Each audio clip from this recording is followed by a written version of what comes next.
Actualmente, algo como el Internet es indispensable para la vida diaria de muchas personas, tanto que es hasta difícil imaginar un mundo en el que este no hubiera existido. Algo entendible con la infinidad de funciones que tiene esta red, desde comunicación e información hasta entretenimiento. Tan relevante es esta que casi cualquier dispositivo electrónico nuevo tiene la capacidad de conectarse a esta red. Vamos, que ya están refrigeradores que se conectan a internet. Refrigeradores. Pero, ¿cómo surgió realmente el internet? ¿Y cómo fue que pudo evolucionar hasta lo que conocemos hoy en día? Bueno, el día de hoy veremos qué fue el ARPANET, el origen del internet. ¡Comencemos!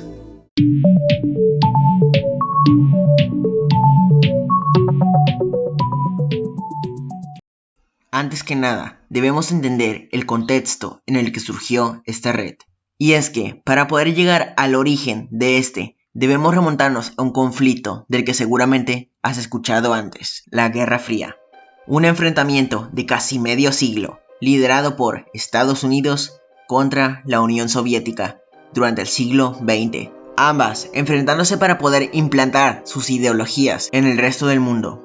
Lo interesante de este periodo es que realmente ninguno de los dos bandos se enfrentó contra el otro de forma directa. Esto debido a los temores de una guerra nuclear, aunque igualmente esto estuvo cerca de suceder, más bien resultando en una batalla de formas de gobierno. Ambos bandos tenían ideas muy diferentes de cómo dirigir un país y pensaban que su sistema era superior. Ambos creían que el otro estaba tratando de propagar sus ideas alrededor del mundo y ambos temían el uno del otro, acabando en una constante competición en aspectos militares y políticos.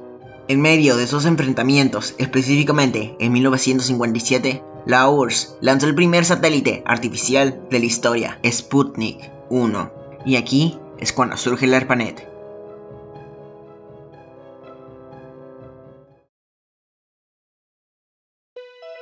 El ARPANET, o por su abreviatura, Advanced Research Projects Agency Network, fue creada por encargo del Departamento de Defensa de los Estados Unidos a una agencia responsable del desarrollo de nuevas tecnologías para uso militar, conocida como ARPA en ese tiempo, fundada en 1958 como respuesta a los desafíos de la entonces URSS.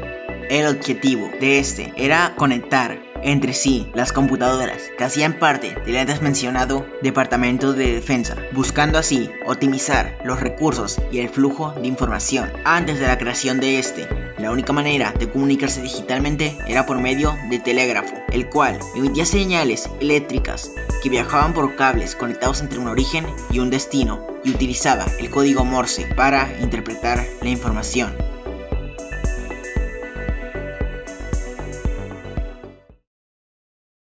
Ahora, para entender cómo fue el desarrollo del ARPANET, deberemos saber que no hubo una sola persona que haya creado por sí solo la red que inspiró a la que usas actualmente para ver este video, sino que más que ser un proyecto único, el ARPANET se podría definir como el producto final de una década de grandes avances para la comunicación por computadora, y en el que contribuyeron varias personas dentro y fuera del proyecto, directa o indirectamente. Todo estimulado, por supuesto, por las circunstancias del momento.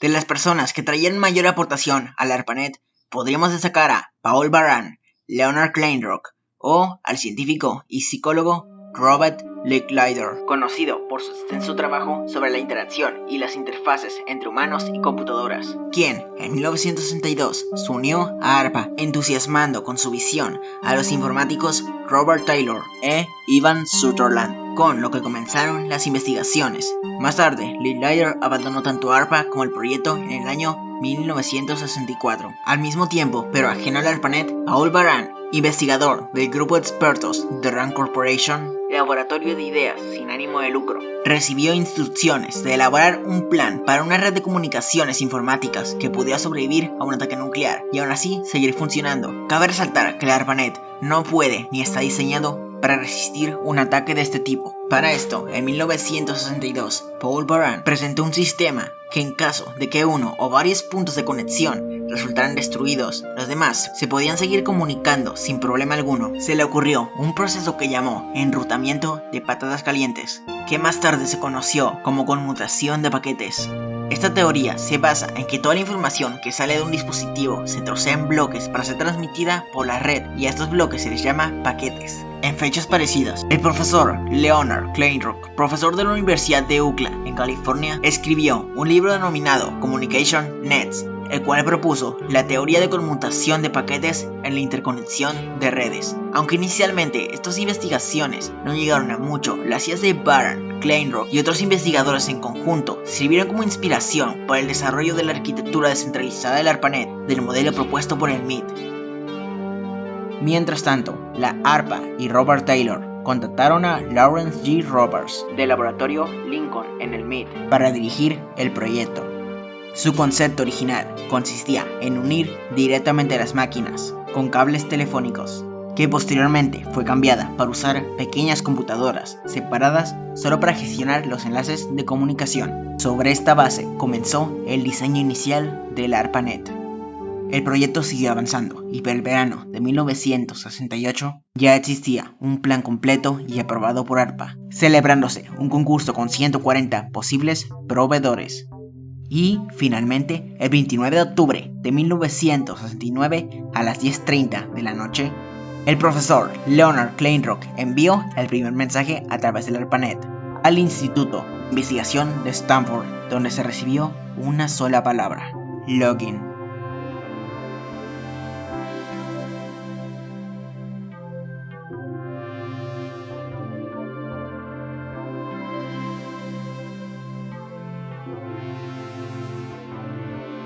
Con lo anterior se concluyó lo que se considera la primera conexión entre computadoras y se le dio formalmente origen práctico a la red. En 1970, ARPANET se consolida y se empiezan a crear nuevas aplicaciones y protocolos para probar la capacidad de este. Entre estos están Telnet, que permitía controlar una computadora remotamente; el protocolo de transferencia de archivos FTP, que permitía transferir datos y archivos entre sistemas; y el protocolo de red NSP, la primera red operativa de conmutación de paquetes en el mundo. Otro acontecimiento importante fue cuando, en 1971, Craig Tomlinson creó el primer programa de correo electrónico. Entonces surgió un obstáculo para el ARPANET, y es que este no podía conectarse con las otras redes informáticas que surgieron a lo largo del tiempo. Esto debido al diseño del ARPANET, el cual requería demasiado control y estandarización entre máquinas y equipos de red.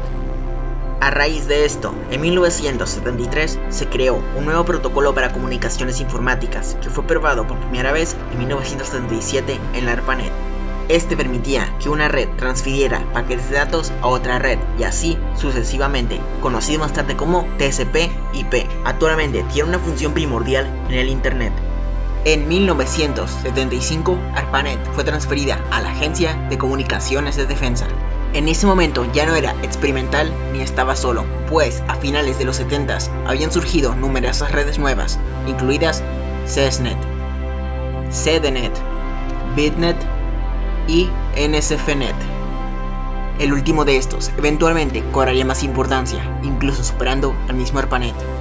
El término Internet fue adoptado en 1983, al mismo tiempo que TCP/IP se generalizó, debido a que en este año ARPANET se dividió en dos partes: MILNET, para ser utilizado por las agencias militares y de defensa, y una versión civil de ARPANET.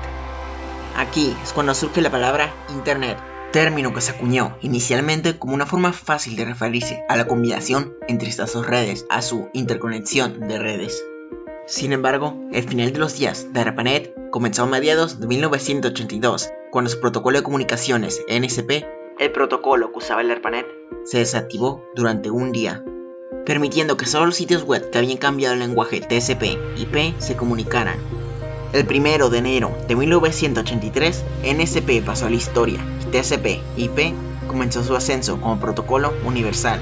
El avance final de TCP/IP se produjo en 1985, cuando se incorporó una versión del sistema operativo Unix. A medida que aumentaron los servicios en línea gratuitos y comerciales como Prodigy, FidoNet, Usenet, Gopher y muchos otros, y NSFNet se convirtió en la columna vertebral de Internet, la importancia de ARPANET disminuyó, continuaría usándose por parte de los investigadores, pero se eliminaría gradualmente.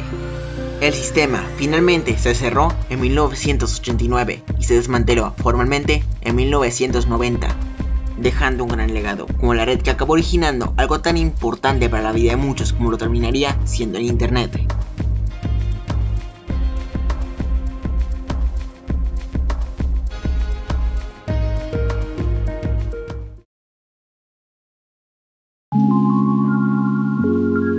Es interesante pensar en lo seguramente poco que se imaginaban los participantes del proyecto en ese momento sobre la gran influencia que acabaría teniendo su creación, hasta que actualmente seguimos recordando esa noche de 1969 cuando un hombre envió la palabra Enter a través de una computadora, sin saber que le estaba dando lugar a lo que hoy se considera uno de los mayores logros de la humanidad.